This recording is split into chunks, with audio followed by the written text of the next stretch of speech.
Bonsoir frère. Bonsoir. Bonne arrivée. Merci. Question-réponse. Bon, ce que je voulais savoir, j'ai souvent remarqué que lorsque vous faites vos débats, vous citez les versets de la Bible, et puis vous citez le Coran. Ça veut dire que vous croyez en la Bible. C'est la question? Non, c'est pas ça la question, mais je veux savoir d'abord si vous croyez en la Bible. C'est que c'est la question. Non, c'est pas ça la question. Bon, Ça fait partie des questions. C'est une question. Bon, ça fait partie des questions. Bon, si tu veux savoir si nous on croit en la Bible, nous on va dire, mais tu veux qu'on croit par exemple à quelle Bible? À laquelle Bible? Parce qu'il y en a 17 ici.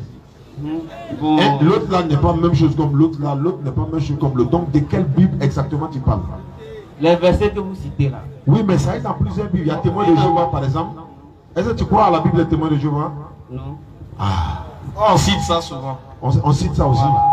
Donc vous croyez ce qui est dans les Bibles, dans toutes les Bibles, là, vous croyez ce qui est dedans. Toute la Bible n'est pas la parole de Dieu, mais la Bible contient des paroles de Dieu. D'accord. Donc vous citez souvent les paroles de Dieu. Exactement. Ce qui est vrai dedans, là, on cite. Même ce qui est faux, là, on cite aussi. Donc ce que je voulais savoir maintenant, quand tu lis Genèse 5, verset 32. Pardon, déjà, il faut te calmer. C'est pas facile de parler dans la foule. Oui, oui, Je comprends. Oui. Le stress. Donc, faut te relaxer, faut pas trembler. Et puis bon. Bon, quand tu lis Genèse 5, verset 32, et Noé, âgé de 55 ans, non, 950 ans. Noé, âgé de 500 ans, et Noé engendra Sem, 500 ans. Cam et Japheth. Quand tu lis Genèse 6, verset 10, et Noé engendra 3 fils, Sem, Cam, Japheth. Donc, ces deux versets de Genèse là montrent que Noé a 3 fils. Maintenant, après le déluge, ce sont ces fils-là qui sont reproduits jusqu'à ils ont formé le monde aujourd'hui. Maintenant, quand tu prends dans la sourate 11, 41, 42 jusqu'à 43, il est dit là-bas que il y a un des fils de Noé qui a perdu dans le déluge. Donc, ce que je voulais savoir, c'est lequel des fils de Noé qui a péri dans le déluge. Le Coran n'a pas cité son nom. Ici, il est dit, et il dit, montez dedans, que sa couche et son mouillage, soit au nom d'Allah. Certes, mon Seigneur. C'est ça, il a dit. En fait, c'est la lecture, c'est la sourate. C'est ça. On sait, le fils de Noé, c'est. Oui, le fils de Noé a été noyé, oui. Oui, il a été noyé. Maintenant, il dit, tu as posé la question, lequel des fils? C'est lequel que Dieu n'a pas mentionné son nom. Dieu n'a pas mentionné son nom. Dans le Coran, quand il lit, il n'y a pas le nom qui est mentionné. Maintenant, c'est que la Bible et le Coran se sont contredits. Ah, mais c'est clair. Voilà, maintenant, quand tu cites la Bible et tu cites le Coran, là, il y a un qui dit vrai, il y a un. Maintenant, moi, je vais te dire ce qui dit. Voilà, s'il te plaît. Vas-y, Genèse 6, 3. Écoutez, s'il vous plaît, et je vais lui poser la question. On va voir ce que ça va donner. Genèse chapitre 6, verset 3. Alors, l'Éternel dit, mon esprit ne restera pas toujours dans l'homme. Mon esprit ne se restera pas toujours dans l'homme. Car l'homme n'est que chair. L'homme n'est que chair. Et ses jours seront de 120 ans. C'est-à-dire l'homme va vivre de 120 ans. Ces jours-là ne seront que de 120 ans. Dieu a dit, et c'est clair. Genèse 9, 29. Tous les jours de Noé. Tous les jours de Noé, de Noé dont tu parlais, furent de 950 ans. Noé a vécu 950 ans. Alors que Dieu dit, la vie de l'homme ne sera que de 120 ans. Entre les deux versets là, lequel est le vrai? Bon, moi je ne maîtrise pas trop la Bible. Mais je sais que. Attendez, il a fini de parler. Laissez-le parler, s'il vous plaît. Je sais qu'il est écrit dans la Bible que Dieu a dit qu'il allait abréger les jours des hommes. Je sais que ce verset-là, c'est dans la Bible. Je ne maîtrise pas trop, mais je sais que Dieu a dit qu'il allait abréger les jours des hommes. Ce que je veux dire. Vas-y. Car s'il tardait là, aucune chaîne ne serait sautée. Donc il a dit qu'il allait abréger les jours.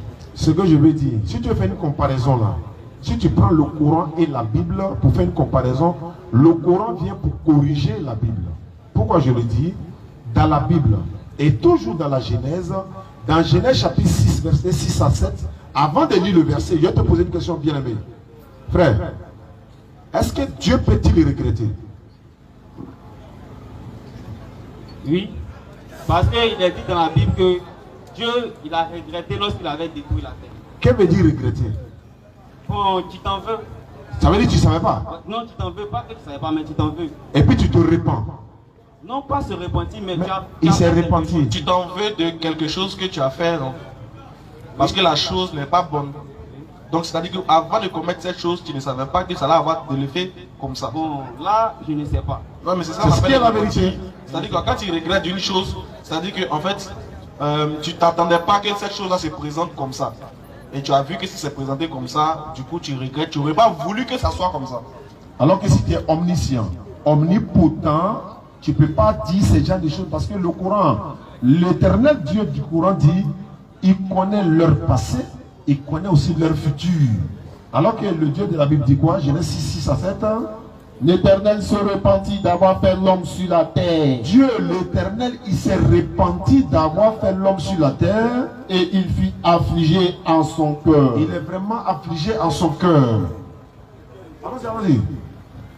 Car, et l'Éternel dit, j'exterminerai de la face de la terre. Je vais effacer tous ceux-là qui sont sur la terre là. L'homme que j'ai créé. L'homme que j'ai créé d'abord. Depuis l'homme jusqu'au bétail. Même au bétail. Aux reptiles. Aux oiseaux du ciel. Car je me répands de les avoir fait. Je me répands de les avoir fait. Quand quelqu'un se repent, ça veut dire qu'il ne savait pas à l'avance. Mais est-ce que Dieu peut se repentir? Le Coran dit non. Il connaît leur passé, il connaît leur futur. De sa science, il embrasse tout ce qu'il veut. C'est ça le vrai Dieu. Mais quand tu viens, tu dis Genèse, oui, le nom de... Non, on dit simplement, frère, le nom de Noé, le fils là, n'est pas mentionné. Mais en même temps, on t'enseigne pour dire ceci, la Bible là, il y a beaucoup de paroles de Dieu dans la Bible. Mais ce n'est pas toute la Bible qui est la parole de Dieu. Et ça, tout le monde sait, même les savants chrétiens même le disent. Hein. Même les chrétiens, les savants, ceux qui sont assez poussés dans la connaissance, ils savent que c'est vrai. Parce qu'il y a les histoires des prophètes, il y a les histoires, il y a les épîtres, etc. etc. Donc tout n'est pas là. Est-ce que tu sais que dans la Bible, Dieu dit si tu as des problèmes, il faut boire l'alcool pour oublier tes problèmes. Ça va faire doucement. Il me fait doucement. Doucement. Voilà, ça. Non, mais c'est bon, il faut laisser. Il y a une deuxième préoccupation. Voilà, c'est mieux, c'est mieux. Allons-y. Faut pas rentrer dans le tour de On est très loin d'Abidjan. Hein? Faut pas oublier. Allons-y. Dans le Coran encore, il est dit que Jésus est né sous un palmier et à sa naissance, il a parlé. Effectivement. Voilà, à sa naissance, étant bébé dans le berceau. Voilà, il était bébé là, il a parlé. Ciao. Maintenant, c'est comment il faut pas. Dans la Bible encore, il est dit que non, l'enfant est né dans une crèche. Voilà, donc depuis on est petit, on va à l'église, il est né dans une crèche. C'est ce qu'on nous a dit. Voilà, maintenant je vois encore qu'ici il y a une contradiction encore. Voilà, merci. Sur ce point, je profite en même Ta temps. manière de procéder est bonne. C'est bien. Cette question, je ne comprends pas. C'est bien. Ça va donner. En fait, tu as raison. Le problème est simple. C'est qu'il faut regarder les... Moi, je vous donne un conseil. C'est de regarder les deux récits. Et puis d'aller vérifier les deux récits. Hein, d'aller méditer sur les deux récits. Pour voir quel est le récit qui va avec la logique. Il ne faut pas laisser là se moquer. Il y a d'autres qui disent, mais c'est quel enfant qui parle au berceau? C'est un technique banani ou bien. Eux-mêmes, ils se moquent de celui qu'ils adorent. Il faut aller regarder les deux récits. Déjà dans le premier récit, on te dit que lorsque Jésus devait naître, déjà, avant qu'il ne naisse, on dit que Marie a connu un homme, elle était avec un homme qui s'appelait Joseph, mais ils ne sont pas allés ensemble. Ils n'ont pas eu de rapport ensemble.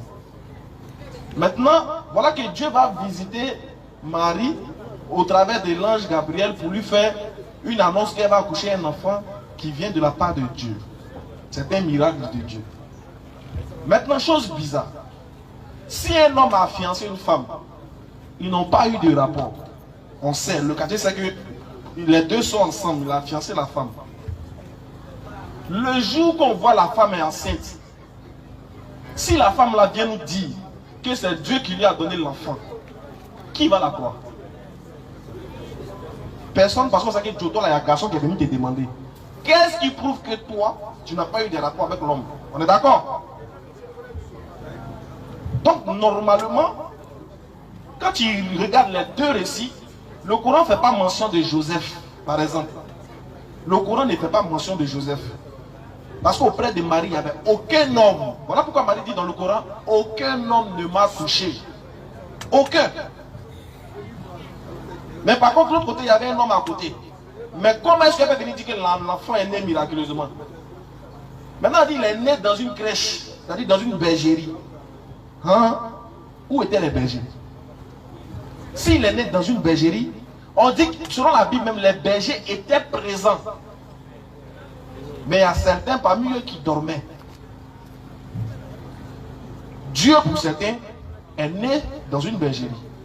Maintenant, le Coran dit non.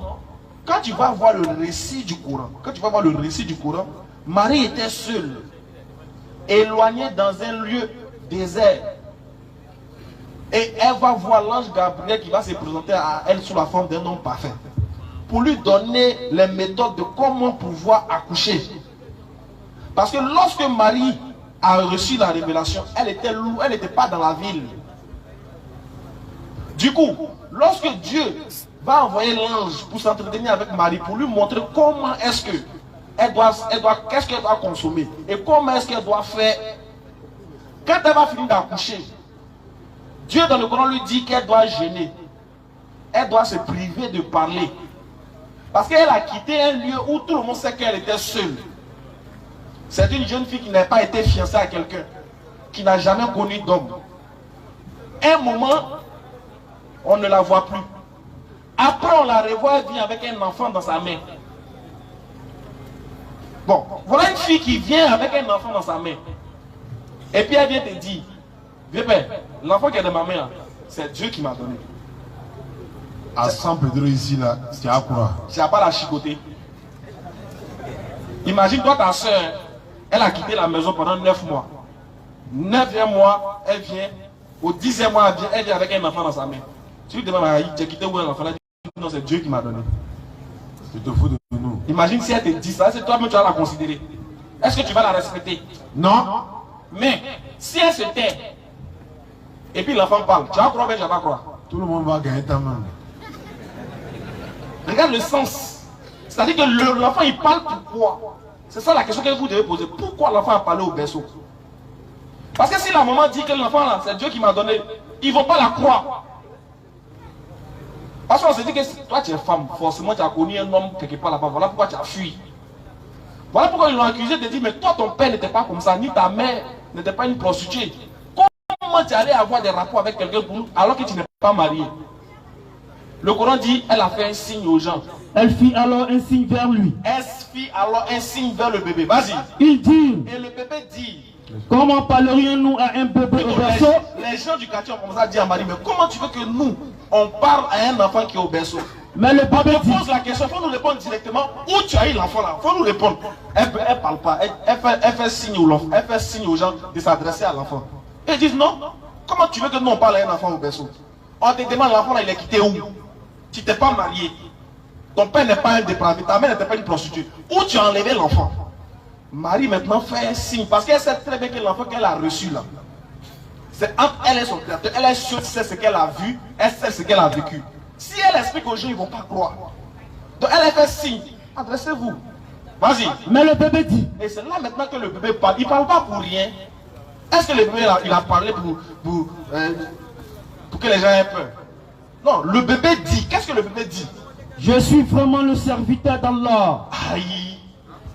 Imagine-toi, un bébé qui te dit que lui il est prophète.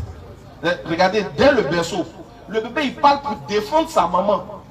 Parce que sa maman n'a pas droit à la parole ici. Si elle parle, elle ne sera pas crédible. Quel que soit ce qu'elle va dire, ils ne vont pas croire. Par contre, si l'enfant qu'elle a conçu parle, ils vont se poser la question, mais comment un enfant peut parler? C'est que l'enfant là, il n'est pas simple. Ce n'est pas n'importe qui. Vas-y frère. Mais le bébé dit. Oui. Je suis vraiment le serviteur d'Allah. Je suis vraiment le serviteur d'Allah. Il m'a donné le livre. Il m'a donné le livre. Et m'a désigné prophète. Et m'a désigné prophète. Continue. Où que je sois. Regarde, l'enfant continue de parler. Il dit, où que je sois. Il m'a rendu béni. Ah. Quand il voit que le Coran dit Jésus est béni, il dit, ah vous voyez, le Coran dit que Jésus est béni. Là on n'est plus antichrist. C'est le Coran seul qui dit que Jésus est béni. Béni, il m'a rendu béni.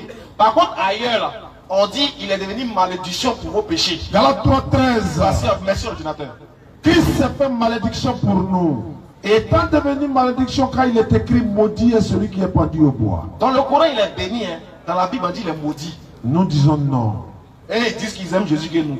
Bon, comme ce n'est pas le même Jésus, pour vous, il est dans la crèche. Restez dans la crèche là-bas. Continue. Où que je sois, Où que je sois, il m'a rendu béni. il m'a rendu béni. Et il m'a recommandé. Et puis Dieu m'a recommandé, Tant que je vivrai. tant que je vivrai, La prière. la prière Et la zakat. et la zakat. Vas-y. Et la bonté. Et la bonté. Envers ma mère. Aïe aïe. Et là encore, il y a un problème. Il est en train de dire aux enfants d'Israël, aux incrédules, que Dieu l'a recommandé, il lui a donné la bonté envers sa mère, c'est que lui va respecter sa maman jusqu'à sa mort. Ailleurs, là, ils disent, Jésus n'a jamais appelé Marie maman. Jean chapitre 2, verset 1 à 2. Merci ordinateur. Alors que là-bas, Jésus dit maman, il appelle Marie mère. Et ils disent non, hein, Jésus n'a jamais appelé Marie mère. Or, dans le Coran, il dit, Dieu m'a recommandé la bonté envers ma mère. Vas-y frère. Et la bonté envers ma mère. Oui. Il ne m'a fait ni violent, Dieu ne m'a pas rendu violent. ni malheureux. Je ne suis pas aussi malheureux. Vas-y. Et que Et la paix soit sur moi. c'est-à-dire que Jésus reçoit la paix. Jésus dit que Dieu a mis la paix sur lui. Il dit que la paix soit sur moi. Le jour Le jour, où je naquis. le jour où j'ai naquis, Le jour oui. où je mourrai. Ah là, c'est gâté. C'est gâté encore. Il y a là encore, il y a un problème. Jésus est mort. Il est mort pour nos péchés. Voilà, le Coran dit qu'il est mort pour nos péchés. Il s'appuie sur la petite partie là. Bon, là, laissez ordinateur va parler de la petite partie de moi. On continue d'abord. Le jour Oui. où je mourrai. Le jour où je mourrai, Et le jour où est le jour où je serai ressuscité vivant. où je serai ressuscité vivant. Continue. Tel est Issa. Précision des tailles. Dieu maintenant va mettre le tampon sur lui. Il a fini de parler, on met le tampon caché. Tel est Issa, Jésus, Jésus, fils de Marie, fils de Marie, parole de vérité, parole de vérité, dont il doute. qui doutent. Ceux qui ont reconnu, qui ont vu la maman en train de venir avec un enfant, qui doutaient que la mère ait connu un homme en parallèle, là. Ils doutent maintenant de la parole du Lord. Donc Dieu fait que Jésus soit une parole devant eux pour confirmer que sa mère était pieuse et elle est restée dans la chasteté. Tu vois un peu ce que Dieu dit. Telle est sa parole de vérité dont il doute. Continue. Il ne convient pas à Allah Maintenant voilà la précision de l'affaire. Il ne convient pas à Allah. de s'attribuer un fils. Ah, parce que là, c'est sûr qu'ils allaient dire ça, c'est fils de Dieu. S'il est venu comme ça, c'est que c'est son papa, c'est Dieu. Claire. Dieu nous, Allah il corrige en même temps. Pour ne pas que demain là, il y a des musulmans qui vont dire, ah, fils de Dieu, sauve-nous. C'est pas ça chez nous. Continue. Il ne convient pas à Allah Il ne convient pas à Allah de s'attribuer un fils. de s'attribuer un fils. Vas-y. Gloire et pureté à lui. Gloire et pureté à lui. Quand il décide d'une chose, Ah, hein. Et le frère Coran est doux, hein. Claire. C'est trop chic. Quand il maîtrise. Il me rappelle un DJ qui disait c'est chic quand tu es ton propre arrangeur. C'est ça. C'est chic quand tu maîtrises la chose. Donc il dit, il précise ici, vas-y frère. quand il décide d'une chose, Quand Dieu décide d'une chose, il dit seulement, il dit seulement soit. kun fayakun. Eh, C'est-à-dire que Jésus là, c'est Dieu qui a décidé. Si Dieu ne voulait pas, on n'allait jamais entendre quelqu'un qui allait s'appeler Jésus. Claire. Donc il est le kun fayakun d'Allah, mais il ne peut jamais être Allah ni son fils. Voilà parole de vérité dont il doute.